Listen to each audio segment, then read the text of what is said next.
Irmãos, nesse capítulo do Evangelho de João, nós temos o encontro de Jesus com Nicodemos, na primeira parte desse capítulo, do versículo 1 até o 21, nós temos Jesus falando com esse homem Nicodemos. Semana passada nós começamos a falar sobre isso. E o nosso encargo aqui é o seguinte: temos que conhecer a necessidade de vivermos segundo um novo nascimento. Um primeiro nascimento nos faz nascer da carne, ou seja, na carne, no corpo, e nos faz nascer para esse mundo. Um segundo nascimento nos faz nascer do Espírito para o reino de Deus. Nós já nascemos da carne, claro, estamos aqui, e já nascemos para o mundo, claro, estamos vivendo, trabalhando, nos movendo no mundo, né? De alguma forma, cada um à sua forma, tem vivido. Mas o que nós temos que entender é que o essencial da nossa existência tem a ver com um novo nascimento, que nos faz nascer do Espírito e nos introduz no reino de Deus. Nós ainda temos muitas responsabilidades com esse mundo, e temos ainda que até mesmo enfrentar esse mundo. E nós ainda estamos nessa carne, nesse corpo, e sofremos com muitos problemas que essa carne, esse corpo traz para nós. Mas o Senhor Jesus veio falar com esse homem Nicodemos para dizer: olha, você não existe para isso não. Irmãos, nós não existimos nem para a carne e nem para o mundo. O Senhor tem isso feito para o Espírito e para o reino. Amém. Senhor querido. Mas enquanto Jesus não volta para resolver o nosso problema da carne e para resolver o problema do mundo, nós temos que viver a realidade do Espírito e do reino dentro da carne e do mundo. Mas nós temos que entender que há essas duas esferas do nosso viver. Então vamos procurar entender isso aqui um pouquinho melhor. Então aí em João capítulo 3, vamos lendo e vamos comentando devagarzinho. Versículo 1: havia entre os fariseus um homem chamado Nicodemos, um dos principais dos judeus. Então havia esse homem, ele era fariseu. Fariseu significa que ele pertencia a um segmento do judaísmo, a uma das linhas do judaísmo, do mesmo jeito que hoje o cristianismo tem vários segmentos, católico, evangélico, o próprio segmento evangélico tem várias linhas. Naquele tempo o judaísmo também tinha suas várias linhas. E os fariseus, essa seita, não era bem uma seita, essa linha do judaísmo era considerada a mais ortodoxa, a mais séria, os que mais se apegavam às escrituras. Mas os fariseus tinham um problema grave entre eles. Eles conheciam profundamente as escrituras, pregavam que as coisas das Escrituras, os mandamentos do Senhor deviam ser guardados, mas eles só aprendiam, e aprendiam bem, e pregavam bem, mas a atitude deles não condizia com o que eles aprenderam e pregavam.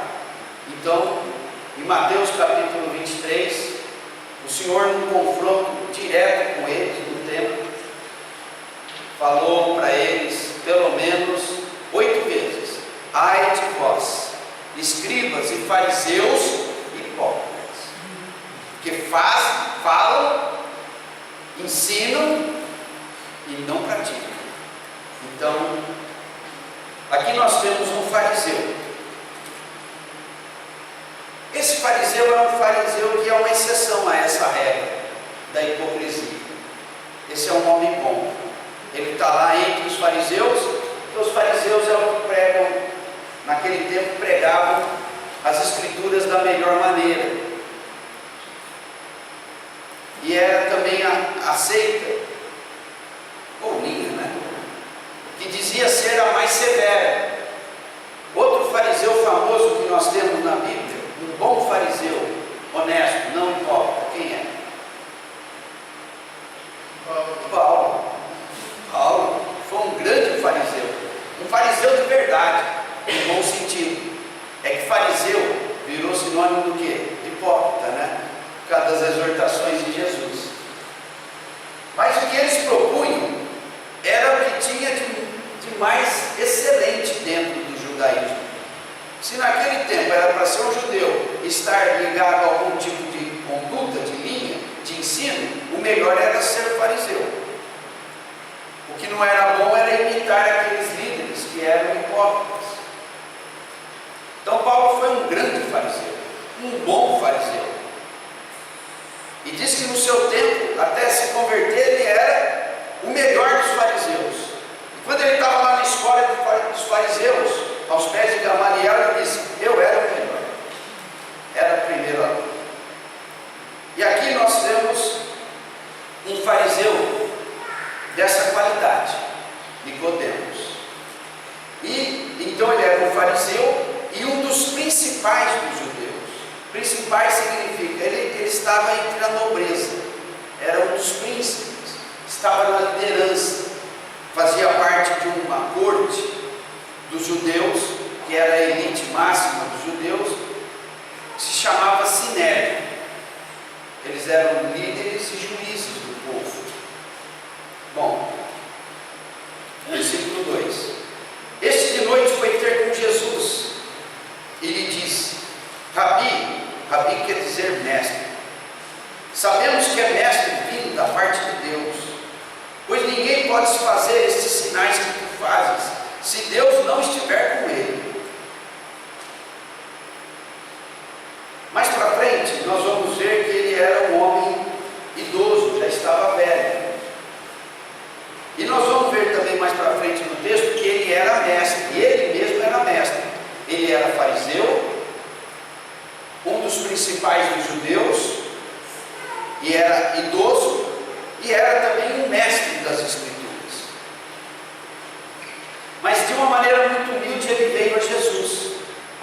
Diz que ele foi a Jesus de noite, possivelmente para não querer ser visto, porque essa seita dos fariseus foi uma das responsáveis, uma das principais responsáveis pela crucificação de Jesus. Haviam duas seitas maiores, a dos fariseus e a dos saduceus. E havia ainda outras classes de pessoas, os sacerdotes e os escribas. E esses juntos foram os que moveram a crucificação de Jesus. Os romanos crucificaram o Senhor por causa da ação dessa categoria de gente: os fariseus, os saduceus, os escribas e os sacerdotes. Então Nicodemos, ele foi atraído por Jesus, ele foi atraído por Jesus. Mais para frente no Evangelho de João, mais na hora do julgamento de Jesus, um pouco antes, quando eles estavam preparando o laço para prenderem Jesus, Nicodemos quis interceder por Jesus, dizendo que não pesava a ele uma acusação adequada. Aí a turma se virou para ele e falou: o que você quer, hein? Aí o Nicodemos encolheu, ficou com medo e encolheu. Mas depois da morte do Senhor, esse Nicodemos, que era um homem importante, e um outro homem importante chamado José de Arimateia, os dois juntos foram até Pilatos e falaram: nos entrega o corpo de Jesus para que possamos sepultá-lo. E Pilatos falou: tá bom, pode ir lá e sepulte a Jesus. Era o governador romano. Então esse Nicodemos é uma figura assim meio controversa, mas de qualquer maneira nós o vemos como um homem piedoso e que foi atraído por Jesus. Então ele vai correndo risco, ele vai no meio da noite se encontrar com o Senhor. E ele fala: olha, eu reconheço que você é alguém vindo da parte de Deus, porque os sinais que você faz só pode ser de alguém que vem de Deus. Isso foi o que Nicodemos falou para Jesus. Agora sou eu que acho, tá? O Senhor, entendendo que ele estava ali diante de um homem sincero, que estava correndo risco para ir se encontrar com Jesus, o Senhor falou algumas coisas que ele não entendia. Eu entendo que as coisas que Jesus vai dizer para ele, que ele não entendia, era para provocá-lo a uma busca mais profunda, mais intensa. Era para chamá-lo com mais intensidade para dentro da verdade. Então ele era um homem idoso, e o homem idoso é um problema, né? Lá em casa dizem que eu estou ficando idoso. Ih, pai, você está ficando velho, está velho. Então o idoso já é complicado. Ele ainda era um mestre, um professor, um entendido. Era um homem nobre. Então o Senhor tinha que dizer coisas contundentes para tentar mudar a mente dessa pessoa. Então o Senhor diz coisas para provocar, para incomodá-lo mesmo, para chacoalhar Nicodemos. Versículo 3. A isto respondeu Jesus: em verdade te digo, que se alguém não nascer de novo, não pode ver o reino de Deus. Essa é a primeira coisa perturbadora. Se alguém não nascer de novo, não pode ver o reino de Deus. Está tudo bem, Nicodemos, mas eu vou te dizer, você tem que nascer de novo. Você está bem ajustado a esse mundo, para o qual você nasceu na carne. Mas eu quero falar uma coisa que não tem a ver com esse mundo, e nem tem a ver com esse nível de viver humano que você está vivendo, porque não foi para isso que você foi criado. Parece que o Senhor queria abalar a confiança que possivelmente Nicodemos tinha em todas as qualidades que ele apresenta aqui. Um homem respeitável, honrado, da nobreza entre os principais, mestre, idoso, uma pessoa que chega na velhice com reputação de pessoa respeitável. Então parece que está tudo bem, né? Dei certo na vida. Nicodemos é um homem que deu certo na vida. Mas o Senhor queria falar para ele ainda assim: Nicodemos, você foi tão bem nesse mundo, mas você não nasceu para esse mundo. Você nasceu para o reino. E para você entrar no reino, você vai ter que nascer de novo. Se alguém não nascer de novo, não pode ver o reino de Deus. Nicodemos, como bom fariseu, como judeu fiel a Deus, ele considerava a nação de Israel o reino de Deus. Mas o reino de Deus não é a nação de Israel, mesmo porque Israel é um fiasco. Se Israel fosse o reino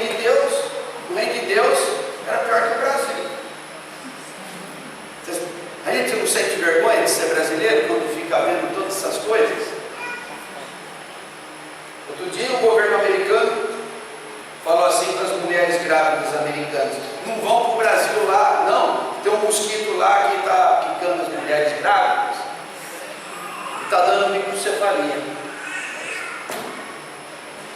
Dá vergonha ser brasileiro. Depois do 7-1, então ficou horrível. Agora essa onda de corrupção não gasta mais nada, irmão. Mas o Nicodemos, é nada, vamos orar pelo Brasil, né? Nós estamos orando, todo dia de manhã nós estamos orando pelo Brasil. Mas nós não podemos dizer que no momento o Brasil seja algo que nos dê orgulho, né? Mas um bom judeu, ele se orgulhava de ser Israel, de serem o povo de Deus, o povo com quem Deus estabeleceu uma aliança. Nós somos o povo de Deus, o resto é gentil, é imundo, não vale nada. Nós somos o povo. E essas confianças, essas certezas estavam no coração de Nicodemos. Então, quando falava em reino de Deus, Nicodemos pensava: é nós, Israel. E o Senhor queria dizer para ele: não são vocês. O Senhor tinha que dizer coisas contundentes para vencer a velhice caduca da mente de Nicodemos. Então o Senhor disse primeiro essa afirmação de impacto: se alguém não nascer de novo, não pode ver o reino de Deus. Então isso entra em Nicodemos assim: eu não estou vendo o reino de Deus? Quando eu vejo Israel, a história de Israel, quando eu vejo o templo, isso não é o reino de Deus? Quando eu me vejo fariseu, eu vejo os sacerdotes lá no templo, quando eu abro os rolos das escrituras, eu não sou o reino de Deus? E só vou ver o reino de Deus se eu nascer de novo? O que é isso? O reino de Deus não é o que eu penso, e para ver de verdade eu tenho que nascer de novo. Versículo 4: perguntou-lhe Nicodemos: como pode um homem nascer sendo velho? Ele só conhecia o que era segundo a carne. Como pode um homem nascer sendo velho? Ele só conhecia o que é segundo a carne. Pode porventura voltar ao ventre materno e nascer segunda vez? Então, o nascer e o ser na cabeça de Nicodemos era só segundo a carne. Ele falou: puxa, nascer de novo, Senhor? Você está falando de eu já velho voltar ao ventre da minha mãe? Ele nada sabia sobre o espírito do homem. Respondeu Jesus, a segunda afirmação de impacto: em verdade te digo, quem não nascer da água e do Espírito não pode entrar no reino de Deus. O que é nascido da carne é carne, o que é nascido do Espírito é Espírito. Não te admires de eu te dizer: importa-vos, ou o importante é nascer de novo. O vento sopra onde quer, ouves a sua voz, mas não sabes de onde vem, nem para onde vai. Assim é todo o que é nascido do Espírito. Então, percebam aqui, o Senhor deu uma segunda resposta a Nicodemos, que vai do versículo 5 até o versículo 8. O que é nascido da carne é carne, o que é nascido do Espírito é Espírito, o importante é nascer de novo, o vento sopra, ouve a sua voz, assim é quem nasceu do Espírito. Os irmãos entenderam isso? Se alguém entendeu, pode vir aqui pregar. Você pode pregar sobre isso claramente? Imagina Nicodemos então, irmãos, ouvindo essas coisas. Eu prego isso daqui já por tantos anos, parece que eu nunca compreendo direito isso aqui. Mas eu estou pregando, não é para explicar não, é só para dizer que nós temos que nascer do Espírito e entrar no reino. Porque para ser franco, outras palavras, tem tanta profundidade aqui, que é difícil nós entendermos na exata profundidade dessas palavras tudo que o Senhor quer dizer aqui. Mas parece que é coisa boa, não é? Imagina Nicodemos com aquela mente dele. Como é que ele podia entender todas essas coisas? O que é nascer da água? O que é nascer do Espírito? Porque se não nascer da água nem do Espírito, não pode entrar no reino de Deus. Não fica admirado, Nicodemos, de eu dizer o importante é nascer de novo. Porque Nicodemos devia estar muito admirado, né? Surpreso, impactado, procurando entender aquelas coisas que o Senhor estava falando. Irmãos, é assim que a gente se sente diante da palavra do Senhor. É assim que a gente se sente até perturbado com essas palavras. O que é nascer de novo? O que é nascer da água? O que é nascer do Espírito? O que é esse negócio de que o vento sopra onde quer, ouves a sua voz, mas não sabe de onde vem nem para onde vai? Assim é todo que é nascido do Espírito.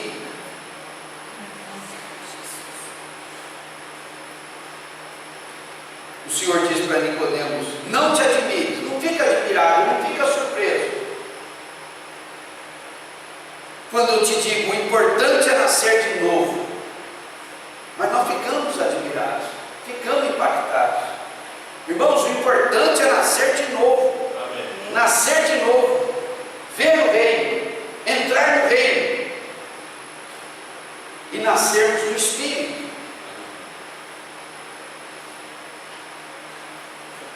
Essas palavras, elas não são simples, mas revelam para que Deus nos criou.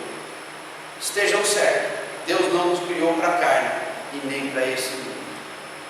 O Senhor nos criou para o Espírito. Amém. E para o reino. Amém. Senhor querido.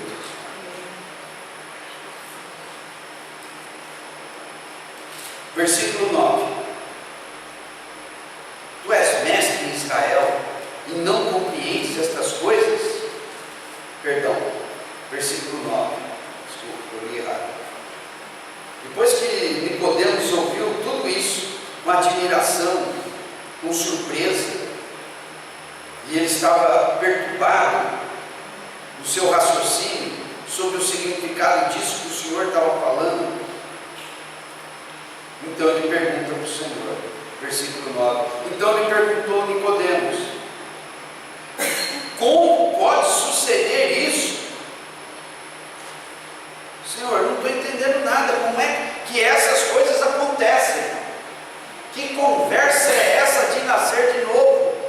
Nascer da água, nascer do Espírito, ver o reino, entrar no reino.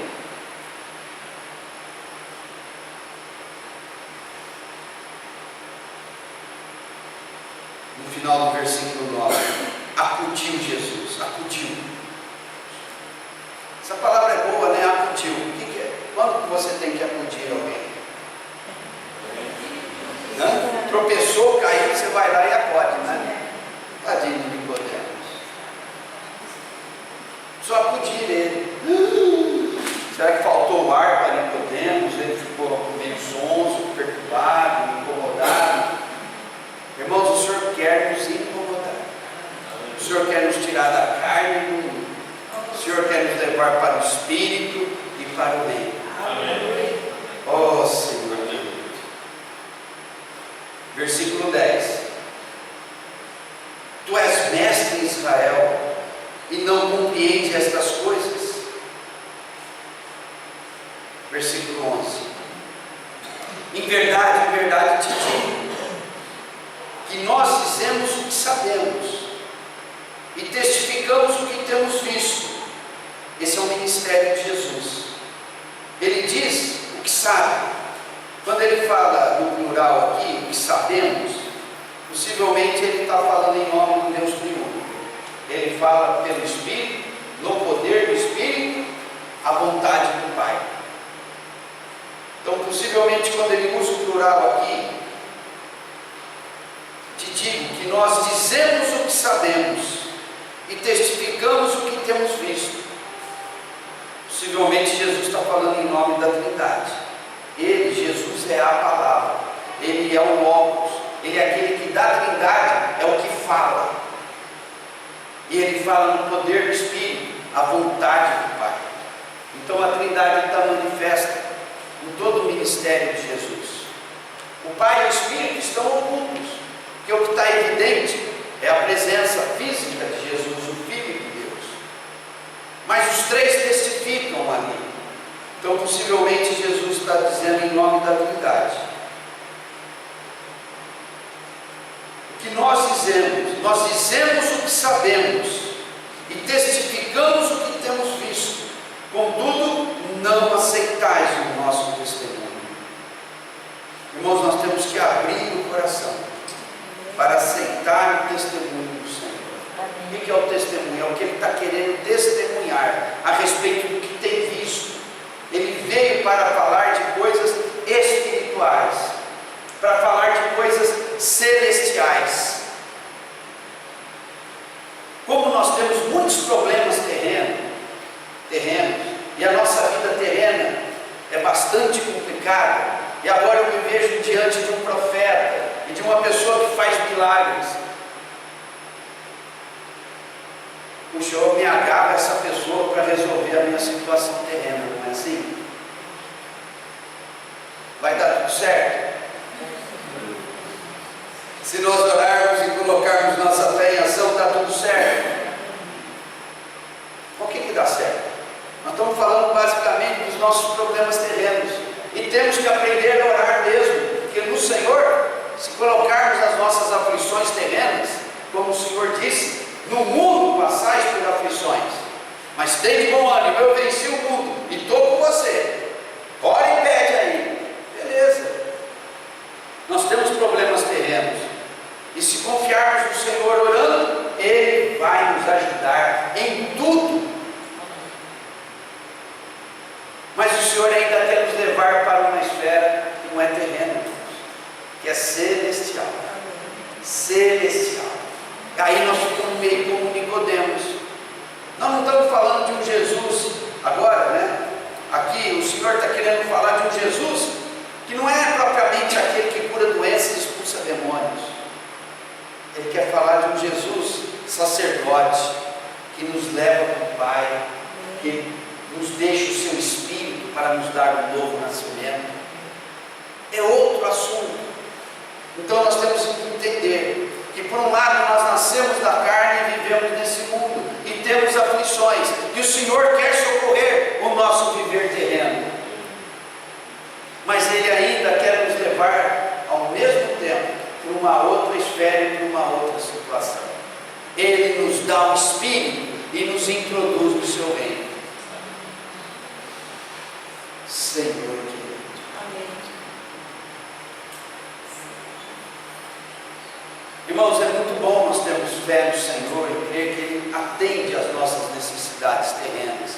Mas aqui o Senhor está quebrando as pernas de Nicodemos, e está quebrando a nossa também, para dizer, a sua fé ainda é terrena. E eu quero te levar para situações superiores. Eu quero que você viva nessa terra com o coração no céu. Amém. Paulo era um homem que vivia exatamente nessa situação, então ele diz assim: pensai nas coisas lá do alto, não nas que são aqui da terra. Aí você fala para Paulo: você vai pagar minhas contas? Paulo fala: não, meu filho, entendeu? As coisas da terra Jesus cuida. Vai lá, trabalha, ganha o seu dinheirinho, ora ao Senhor, pede para Ele te livrar de tudo e levar o dinheirinho para casa. Só Jesus pode garantir que essas coisas vão caminhar bem, não é? Quem aqui não está correndo risco de perder emprego? Não está correndo risco? Beleza. Por enquanto não. Mas se você assistiu o Jornal Nacional, o Jornal da Record, você vai estar com medo de perder o emprego, né? Porque a gente tem que aprender a confiar no Senhor. Hã? Agora a gente tem que aprender a confiar Confiar no Senhor. Você olha todo dia de manhã, o senhor vai dar uma surpresa. Você estava falando outro dia que a empresa está sobrevivendo bem à crise, né? E apesar da crise em muitos setores, a tua empresa está sobrevivendo, né? Então, mas se a gente começa a ver a situação geral, a gente assusta. Oswaldo, passou na televisão semana que do Claro, 2015 foi a cidade da região que mais. Rio Claro, né? Passou mesmo. Comparado a São Carlos, Araraquara, Né? foi a cidade que mais desempregou, né? Deus. Então, o Senhor está dizendo, das coisas terrenas, deixa que eu cuido. Você ora aí, deixa que eu cuido. Você coloca o teu coração, se concentra em entender a questão do Espírito e do Reino. Amém. Senhor querido. Vamos continuar lendo aqui. Versículo 12. Se tratando de coisas terrenas, não me credes? Como crereis se vos falar das celestiais? O que Jesus está dizendo aqui? Se eu estou falando de situações terrenas, se eu tenho mostrado para vocês que eu curo doenças, que eu expulso demônios, que eu resolvo os seus problemas, vocês têm problema para crer até no que está vendo, que eu faço de boa vontade, vocês têm dificuldade para ter fé no meu auxílio terreno, quanto mais vocês vão ter problema para entender o que é celestial. Eu posso ficar aqui muito tempo curando enfermos e expulsando demônios, mas eu quero falar de coisa melhor para vocês. Eu quero falar do Espírito Santo que eu vou deixar quando eu for e do reino no qual eu quero introduzi-los. É um upgrade, é uma outra dimensão. Você muda o seu computador de muito velhinho uma coisa muito nova. O Senhor estava querendo mudar eles de era e mudar eles de esfera, da esfera da carne e do mundo para a esfera do Espírito e do reino. Se tratando das coisas terrenas, não me credes? Como crereis se vos falar das celestiais? Irmão, nosso coração está aberto para as coisas celestiais? Ou vamos ficar só falando de cura e expulsão de demônio e oração de problemas? Nós fazemos isso na igreja também, mas vamos fazer só isso? Vamos falar das coisas celestiais? Vamos nos lançar nas coisas superiores? Senhor querido. Versículo 13. Ora, ninguém subiu ao céu, senão aquele que de lá desceu. Puxa, o Senhor, para nos falar de coisas celestiais, Ele desceu do céu. Porque ninguém pode subir ao céu. Eu não posso, você não pode. Mas o Senhor desceu do céu para falar de coisas celestiais. Ninguém subiu ao céu, senão aquele que de lá desceu, a saber, o Filho do Homem, que está no céu. Olha que coisa, o Filho de Deus, o Filho do Homem. Como Filho do Homem, ele está na terra. Como Filho de Deus, ele nunca deixa o céu. Então ele quer falar das coisas celestiais. Ele não quer que a nossa fé e a nossa experiência espiritual esteja limitada a Deus apenas com respeito aos assuntos terrenos dessa vida. Versículo 14. E do modo que Moisés levantou a serpente no deserto, assim importa que o Filho do Homem seja levantado, para que todo que nele crê tenha vida eterna. Presta atenção nesse 14. Houve uma situação do povo, quando eles caminhavam pelo deserto, o povo de Israel, depois da saída do Egito. Houve uma rebelião lá do povo, e o Senhor mandou serpentes abrasadoras, que picavam o povo rebelde. Aí Moisés clamou ao Senhor pedindo misericórdia. O Senhor falou: fala o seguinte, pega uma serpente, coloca numa haste de bronze e levanta. Quando ela for levantada, quem olhar para a serpente vai ser curado. Aí Moisés depressa lá foi atrás de fazer aquele aparato lá, e as pessoas olhavam e eram cuidadas. Uma serpente, que esquisito. Serpente é coisa do diabo, é uma figura do diabo. Mas aquilo era profético.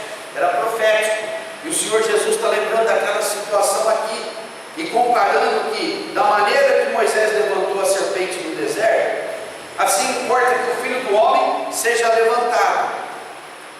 Quando ele fala seja levantado, está se referindo, esse termo se refere a Jesus ser levantado na cruz. Os rebeldes, os pecadores lá no deserto, eram curados quando viam a serpente de ouro, de bronze.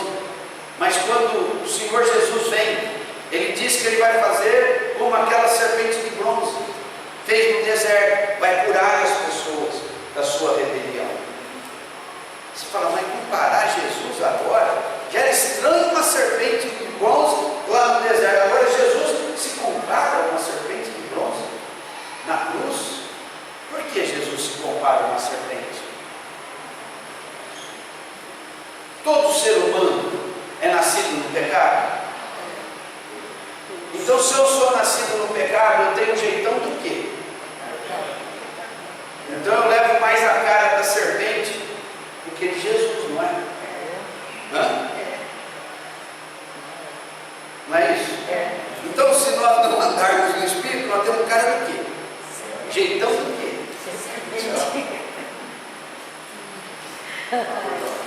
Coisa ruim. O Senhor, irmão, se fez parecido conosco. Ele se fez parecido com o pecador. O que as pessoas não sabiam é que ele não tinha pecado. Então quem olhava para ele achava que era um pecador como qualquer outro. Jesus é um homem como qualquer outro, mas ele é um pecador como qualquer outro.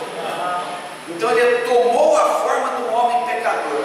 As pessoas até o confundiam com a forma da serpente como sendo um pecador qualquer. Mas ele veio como na aparência de um pecador qualquer, mas sem pecado algum, e nunca cometeu pecado algum para salvar o pecador.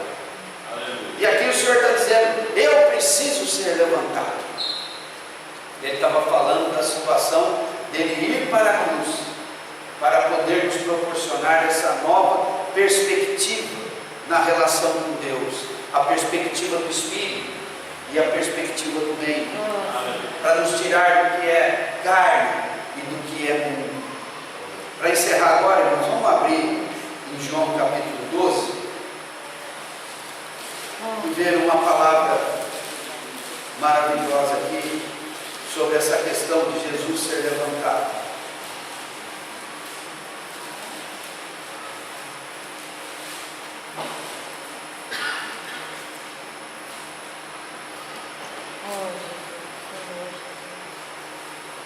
Versículo 32. Aqui Jesus também está dizendo coisas difíceis nesse discurso dele. E no 32 ele diz assim, ou melhor, no 31, começa ali.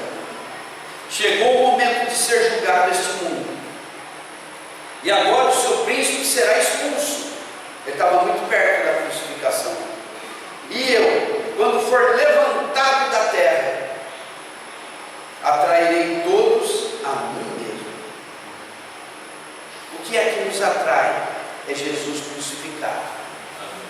O Jesus dos milagres, o Jesus da expulsão dos demônios, ele é atraente. Mas agora, o Jesus da cruz é o que nos atrai para conhecer o Espírito e o Reino.